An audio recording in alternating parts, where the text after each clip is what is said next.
Hello, hello, beautiful ones. How are we doing? Happy Friday. I hope you have had the best week.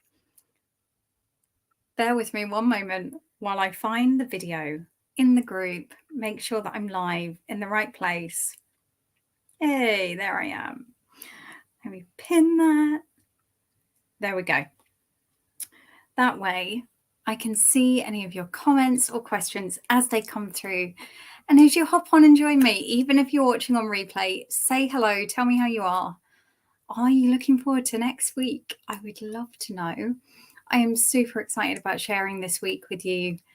And I just wanted to spend today kind of helping you feel prepared for that, helping you figure out what you might need for that, and giving some kind of guidance so you can get the most out of it. That is my intention here. I want you to have the most fabulous week.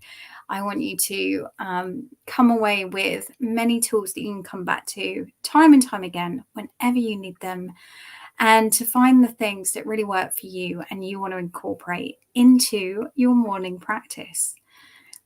So let me just go through my list of things that I need to tell you, because I have wrote a list for once because I wanted to make sure I didn't miss anything out.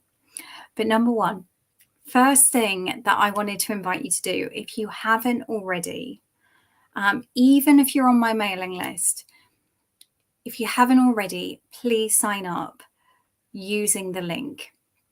And the reason being that the people that sign up will get the accompanying resources for the lives that we'll be doing. So if you're not even sure how it's going to work, what's going to happen is I'll be live in here every day next week, Monday to Sunday, where we will be looking at different practices that we can use as part of our morning practice, our morning setup to get us ready for the best possible day.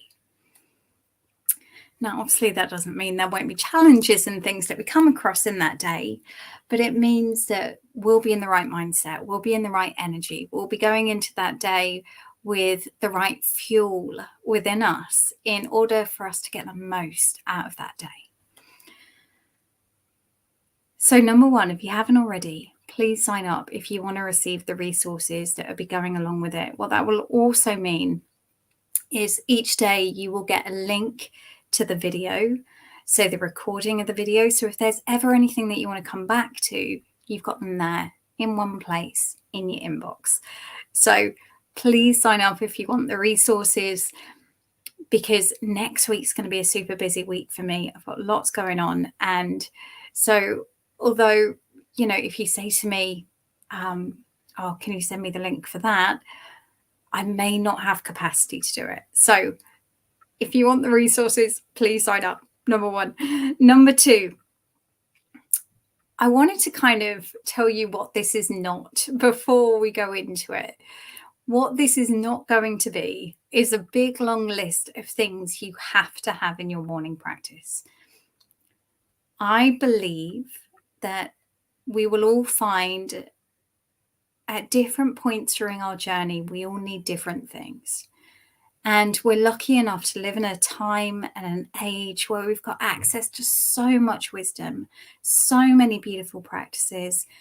Many of these things weren't shared outside of monasteries or spiritual circles or, you know, particular groups not that long ago. So we're in the lucky position where we've now got access to lots of different information and different practices. And the truth is that at different times, we will need different practices. At different times in our life, different practices will resonate more for us, or we will get more from them. So what I don't want you to think is, going into this, it means you have to implement every single thing into your morning practice. If that doesn't feel right to you, if that doesn't resonate with you, this is about you finding what resonates with you and what doesn't. There is a side note to that, though, that I want to talk into. And we've just been talking about this in Insights to Awakening a little bit, which is that sometimes the practices we resist are the ones we need the most. So I'll give you an example of this. I can probably give you loads. I'll give you a couple of examples. So, for example, when I first started meditating, it felt like the hardest thing in the world to me. And the reason being that for so long, I had been hiding away from what was really going on within me. I'd been keeping myself busy. I'd been, becoming a bit of a workaholic. I never sat down. If I did sat down, it was numbing out. So I'd be watching TV, or I would be having a glass of wine, or, I'm not saying any of those things are wrong. It's just how we're using them, right? So when I first started meditating, I hated it. It felt like the hardest thing in the world to me. And when I say meditating, I'm not talking about listening to a guided meditation. I mean, meditating with yourself, being with yourself. And I can remember discovering things that were going on for me that I just hadn't even known. So I hadn't realized the level of anxiety that was going on underneath the surface until I started meditating.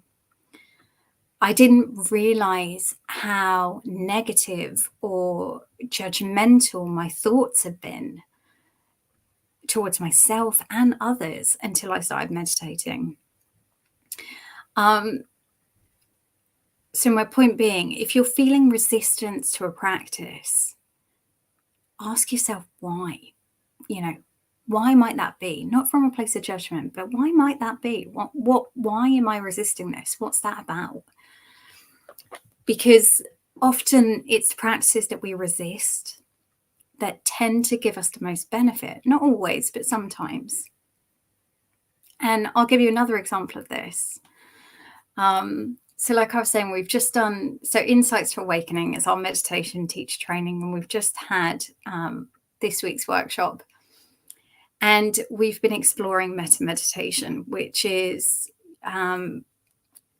like loving kindness meditation, you may have heard of, which is this practice where we're sending loving kindness to ourselves, then we're sending it to someone that we love and cherish, and then we're sending it to someone we feel indifferent to, and then to someone that we struggle with, and then to like all beings. And I really struggled with this practice initially because I had been holding on to this identity of being this nice, kind, loving person, like we do. We create this little fragile identity, I must play this role and ignore anything that doesn't fit into that box that we put ourselves into. And so when I had to start doing this practice of sending loving kindness to someone that I struggled with, it was awkward. It was awkward. It was uncomfortable, and I resisted it. I didn't want to do it. I would do it at like a real surface level and not actually meaningful. I'd just like kind of repeat the words and not really cultivate that feeling within me that was going to actually create the benefit. And so I learned quite quickly in my journey, and I'm sure many of you are quite experienced with this, but where we feel that resistance is sometimes where we're going to get the most benefit, because like I say, my meditation and also the metta meditation, for me, once I could get past that resistance, a whole new level of healing happened, a whole new level of being. So I invite you to keep your mind open as you go through these practices, and be notice, get curious. Oh, I'm resisting that. I don't want to do that. I wonder why that is. And that doesn't mean it's always going to be some big, deep, meaningful thing, but spend some time thinking about that as we go through it. So that was number 2. Number 3, the third thing that I wanted to just say in preparation for next week is this is a safe space. So because of that, I would invite you to not share anything that's shared within this space with other people. So what I mean by that is not necessarily anything I say, obviously. Feel free to invite along your friends and, share anything that, any practices or anything like that that you think could be useful for other people. But what I mean is, if anyone shares anything personal, I would ask you not to share that outside of this space.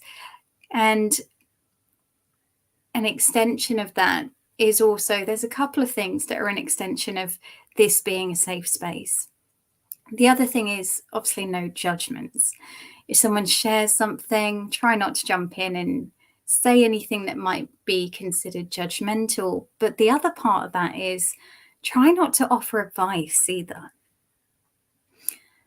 The reason being, like many of us, right, in this world, in this well-being world, we want to help people. We can have the savior complex. We can fall into that savior archetype where we want to save everyone and feel like we're the wounded healer.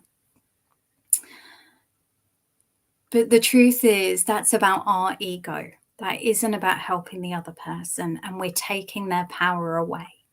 So what I would ask is that you refrain from trying to give advice from other people, because inadvertently you're taking their power away. We're all capable of finding our own.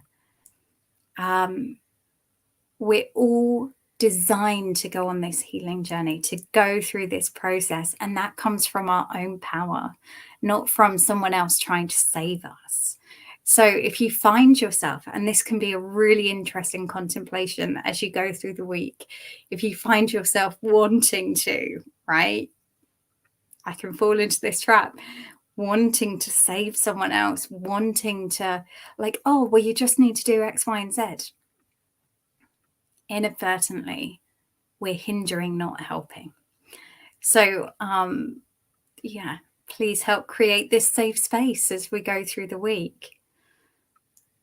Number 4, kind of touched on this a little bit, but see if you can step into this with a mindset of being curious and open.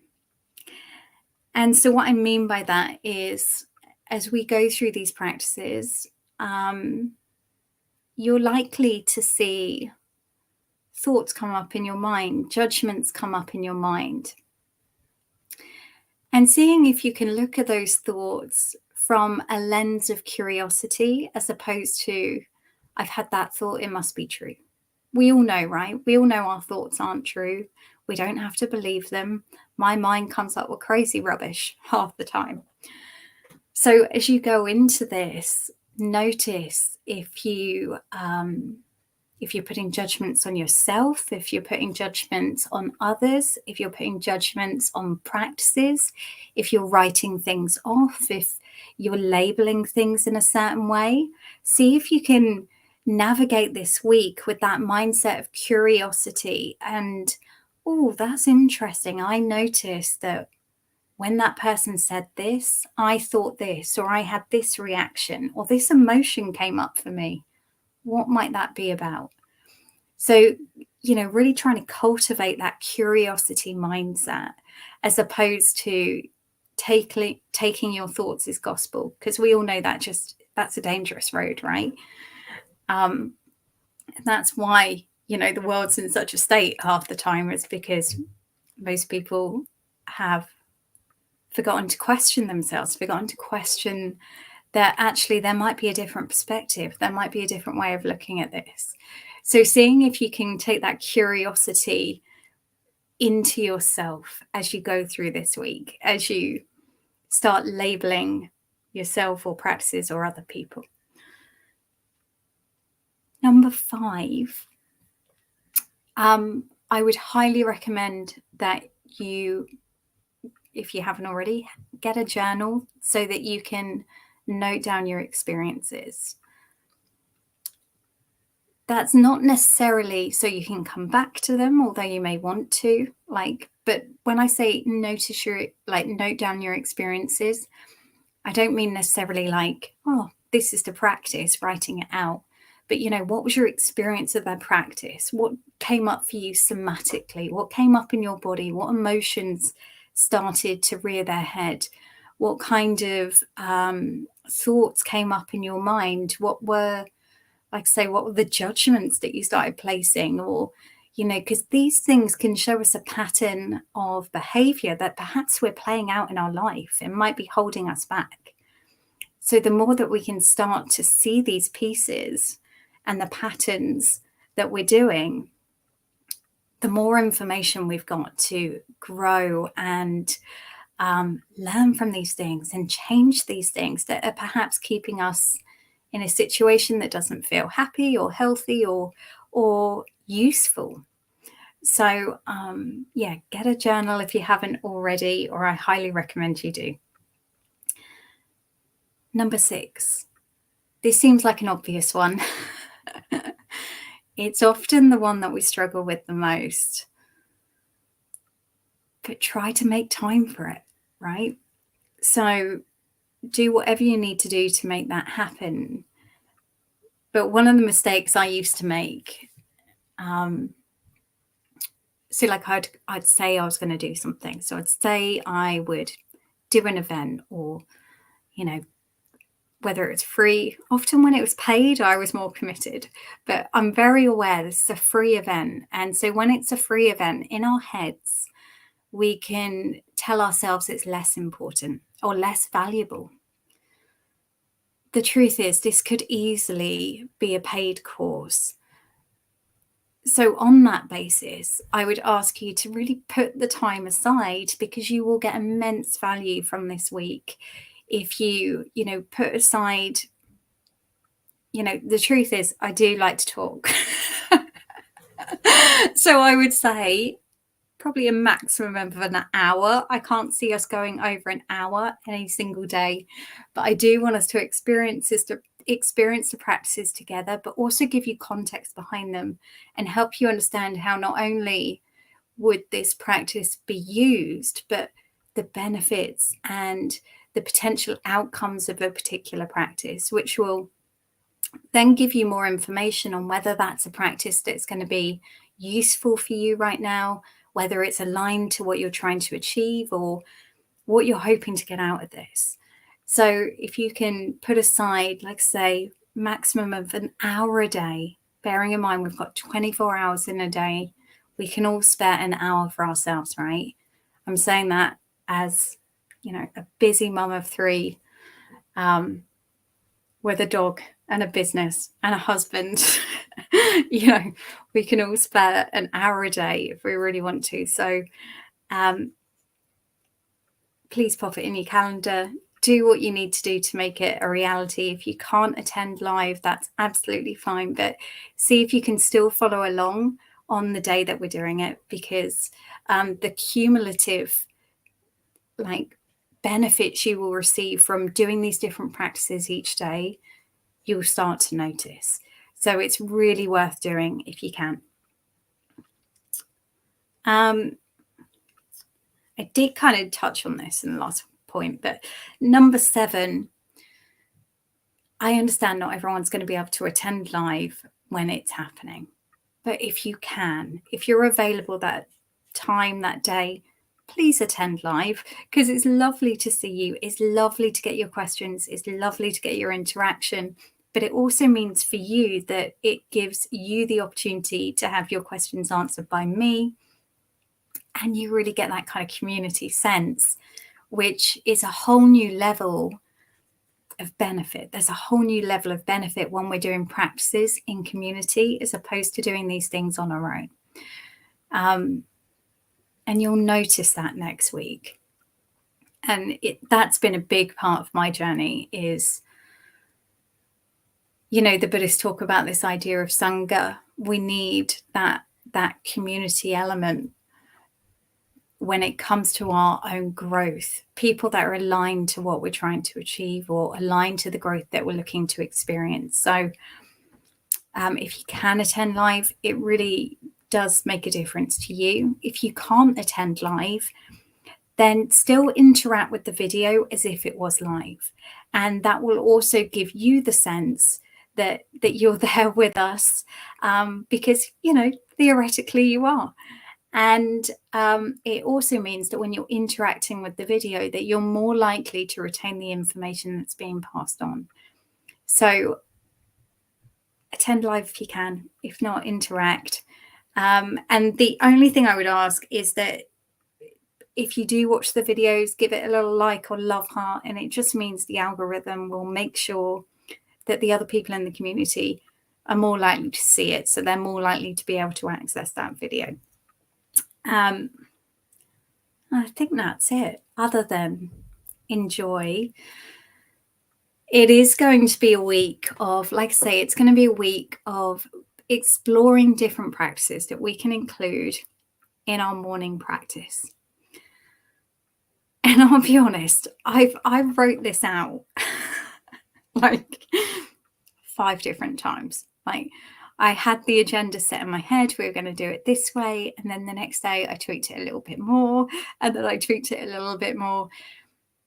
So I have a feeling it's going to have a few more tweaks. So I'm not going to sit and outline what we're going to do every single day, because I think I also want to feel into that element of, as we go through the week, if there's anything that's coming up for people, if there's anything that people are experiencing or struggling with, or any direction I can see there's more interest in pursuing, then I want to have the flexibility to do that with you. So that is the plan. If you have any questions, pop it in the comments. I'm happy, you know, even if you're not watching this live and you want to come back with some questions, please pop it in the comments and I will have a look and come back to you. I am just seeing you're all very quiet today. Oh, please pop it in. There we go. And I will have I'm trying to turn me down. Bear with. Yeah, you're all very quiet today. So, other than that, I think that's everything I needed to tell you. I will be here live next Monday, 3 o'clock. 3 o'clock every day next week. Pop it in your calendars, pop it in your diaries. If you have any questions, reach out. Otherwise, I look forward to seeing you then. Have a beautiful weekend. And I have no doubt this is going to be the most beautiful, magical journey for all of us. So thank you so much for being a part of it. And I will see you then. Take care.